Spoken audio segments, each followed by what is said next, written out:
Just a quick disclaimer, I pronounce GIF as GIF, none of that peanut butter business here, so if you're easily offended, then click away now.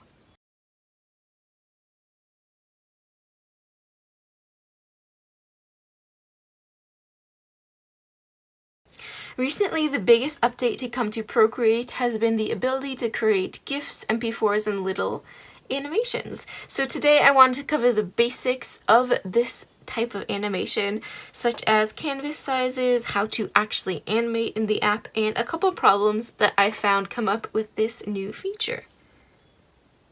So starting off with the canvas size, this really depends on what you need for your animation or what you're going to be using your animation for.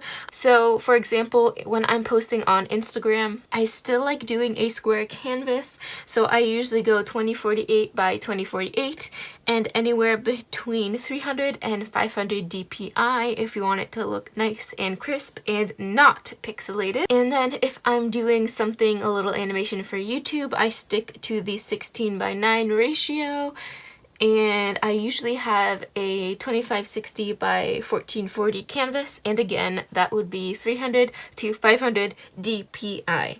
Let's talk about how to actually animate in Procreate. So essentially what Procreate does is pretty much just cycle through the visible layers that you have toggled on, and then it creates an animation from that. So for starters, for my little example today, I want to do something a little bit simple. So I'm thinking about having one of my OCs just kind of chilling here and blinking. So the animation is pretty much just going to be the eyes blinking. So I want to isolate the objects that are going to be moving from the objects that are going to not be moving. So for example, with my idea, I want the only thing to be moving is her eyes, which are going to be blinking, and everything else on her face, her hair, and the background and whatever will stay exactly the same. So I'm going to draw kind of like a template of sorts of all of the non-moving parts so they can stay consistent. And on one single layer, I'm going to draw all of the face and the hair and everything else, but without the eyes. And you can see this is my template right here. So I have all of her facial features except for her eyes right here as my base. And then on a separate layer, I just have her eyeballs. So this would be an example of the template that I want. So it's just her face without any of the moving parts that I want to animate. So now after I have this, now on each of their own layers, I'm going to draw the actual animation. So that's going to be the movement of her eyes opening and then closing. And just to make it a little bit easier and a little bit more consistent between both of the eyes, I'm literally just going to draw one eye, copy and paste it, and then flip it over on the other side. Yeah. And a little tip on how to actually draw the separate frames. So since there is no specific onion skin layer, what I'm doing is going to the layer I just drew, and I'm taking that and lowering the opacity just a little bit so I can easily create a new layer and then draw my next frame right on top of that, still being able to see what I have underneath. Okay, so I finished drawing all of my layers and it took about 10-15 minutes. You can see right now I have her eyes opening, or rather I have her eyes, they start opened and then they close, and now I want it to actually be a blink where they open and close. Alright, so right now I have 9 total frames, so what I'm going to do is duplicate them. Alright, so I have 1 all the way to 9 and then it reverses back 9 to 1. And for Procreate to read your animation or your layers properly, the ones that you want to have featured in your animation have to be on. So for example, this little grid I have here, I don't want it in my animation, so I'm just going to leave it off, and all of my eyes and my template are toggled on. So let's see how it's looking right now. Alright, so for starters, I like the blink, but you can see that there's obviously that template is not there, and you can obviously only see the eyeballs blinking. So to fix this problem is what you have to do, like I said before, is with that template, it's blank and it doesn't have any eyes on it. So to make your animation actually run smoothly, I'm just going to copy and paste this and underneath every single one of my blinking frames. Does that make sense? So I'm just duplicating it and dragging it under every single one of these guys. And it's a little tedious, I will admit, but yeah, I don't know. Okay, so right now I have every single pair of eyes has their own face to it. And that sounds a little bit weird, but now for the animation to actually work, because right now this is what it would currently look like. And obviously you don't want your animation to look like this. So what I'm going to do is that you have to merge everything on one single layer. So all of the eyes blinking have to be merged with the face template. So I'm going to do that right now. Okay, and I have all of my layers merged down. So it is the face template as well as the eye animation frames all together on one single layer. So let's take a look at how this animation looks.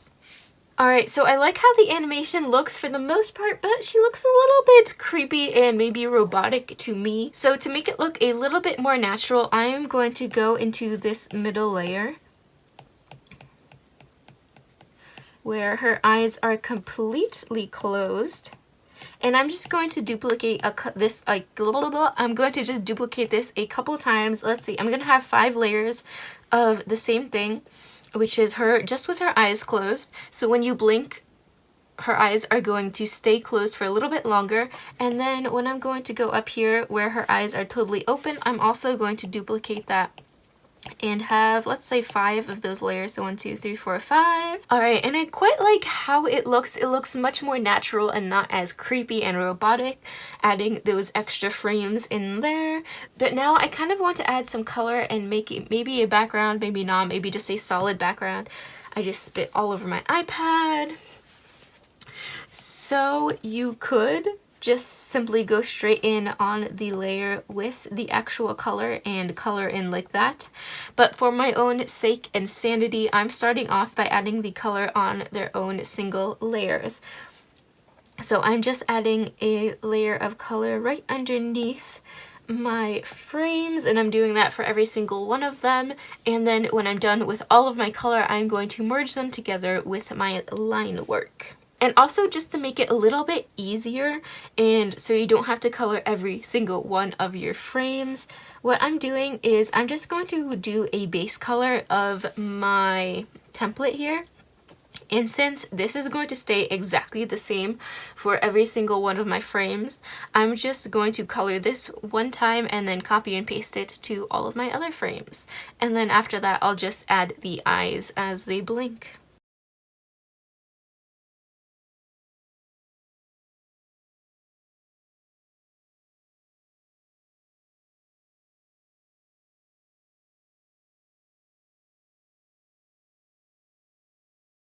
My too much gene kind of got the best of me as I was attempting to color this, and I went a little bit too ham with all the shading and everything. But anyways, if we take a quick gander over here at all of my layers and how they look like currently with the line art and the color. So pretty much what I have is first I have just the basic skin tone that I copy and pasted it, so every single layer looks exactly like this. And then we have the eyes, which obviously look different because the eyes are the whole point of this animation. And then on top of that we have the line art. So obviously they're all on 3 different separate layers, and now what I just simply have to do is merge them all together so they are all on one layer. And as you're exporting as well, there are a couple different options of when you export. So there's the web ready version and then also the full resolution.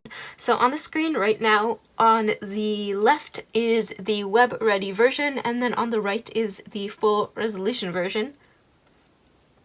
And as you can see, there's definitely a difference between the two. Web ready just compresses everything so it's a smaller file and you can easily upload it on the web, and then the full resolution is obviously uncompressed, and it's how your actual animation is supposed to look like. Yep. So there was one more thing that I wanted to touch on. So since this is a brand new feature to Procreate, there are of course bound to be a couple problems that come down to either the software or user error on my end. So a couple two problems, yeah, that makes sense. So one of the problems that I noticed is you can see on my layers, all of my frames are on their own layer, blah, blah, blah, whatever. But then on the bottom here, I also have an extra folder of just some random sketches and stuff that I was using to plan out my actual animation. But you can obviously see it is off. The whole entire folder is off. None of the layers are on. None of that is visible. However, when you go to export it, if you just look, it looks like there is a white blank frame and it's kind of like flickering in the middle of my animation, which is quite annoying. So I noticed that the only reason that this comes up is because I have this extra sketches folder down here. So I'm just going to remove everything from the folder. I'm going to delete it, and it's exactly the same. None of these layers are on or visible, and now I'm going to export it one more time and see the problem is already fixed. And then another problem I found concerning folders and the animation feature. So right now I have all of my frames grouped in one folder, and when I go to export it, it literally, nothing happens. It's just staying still. It's not moving anywhere. And that's kind of not cool. So for some reason, even if I have it closed, if I have it opened, if I have a different layer selected, it still doesn't animate at all. So pretty much you cannot have any folders in your file at all whatsoever, and you also cannot have your frames grouped together in a folder. So pretty much if you want to make an animation, just stay away from folder usage in general, and then you should be good to go. So yeah, I think that is it. Thank you so much for watching. Stick around, subscribe for more if you're interested, and I'll see you later. Toodles!